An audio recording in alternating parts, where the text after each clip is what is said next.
Klausyk, ar kada susimastei, kiek laiko tavo asmeninė informacija lieka internete? Ir svarbiausia, kas ją gali pamatyti ar panaudoti.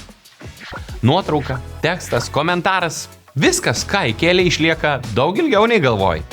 Bet kokia informacija, kuri padeda atpažinti žmogų, vadinama asmens duomenimis.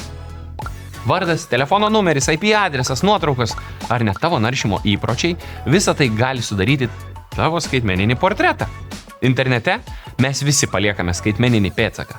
Kartais sąmoningai, kai rašai komentarą, daliniesi įrašu ar registruojasi naujoje svetainėje.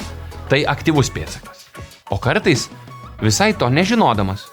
Tavo buvimo vieta, naršymo istorija, paspaudimai, visa tai fiksuoja svetainės be tavo žinios. Tai pasyvus pėdsakas. Ir visa ši informacija gali būti analizuojama. Kai kurie algoritmai atpažįsta žmogų vien iš to, kaip jis rašo ar ką spaudžia. Skamba sudėtingai, bet iš tiesų tai labai paprasta. Viskas, ką darai internete, palieka žymę.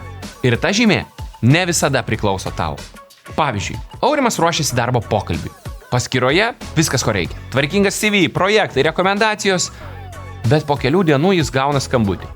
Deja, pasirinkome kitą kandidatą. Vėliau iš pažįstamo jis sužinojo. Darbdavys peržiūrėjo ir jo seną profilį. Rado memą, kurį jis buvo pasidalinęs gal prieš 4 metus. Sarkazmas, bet ne visiems taip atrodė. Tai, kas tau buvo pokštas, kitam tapo sprendimo priežastimi.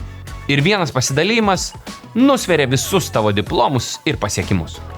Tavo skaitmeninis pėdsakas tai ne tik tai, ką dabar meti į istoriją.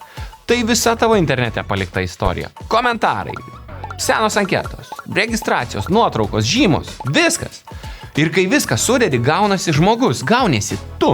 Ir jei tai mato bet kas, tai gali ir panaudoti bet kas. Kibernetinio saugumo ekspertai siūlo bent kartą per metus patikrinti, ką apie tave žino internetas.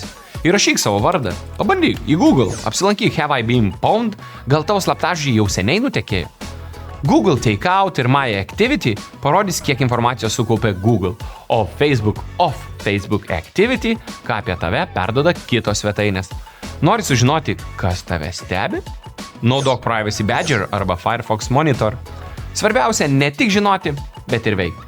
Tvarkyk privatumo nustatymus, naudok slaptažodžių tvarkyklės, išjunk slapukus, trink naršymo istoriją. VPN padės paslėpti net tavo buvimo vietą. Kuo mažiau jautrių duomenų palieki, tuo mažiau rizikos. Kas nebeaktualu, pašalink. Kas jautru, paslėp. Ne kiekviena tavo gyvenimo detalė turi būti pasiekiama visiems.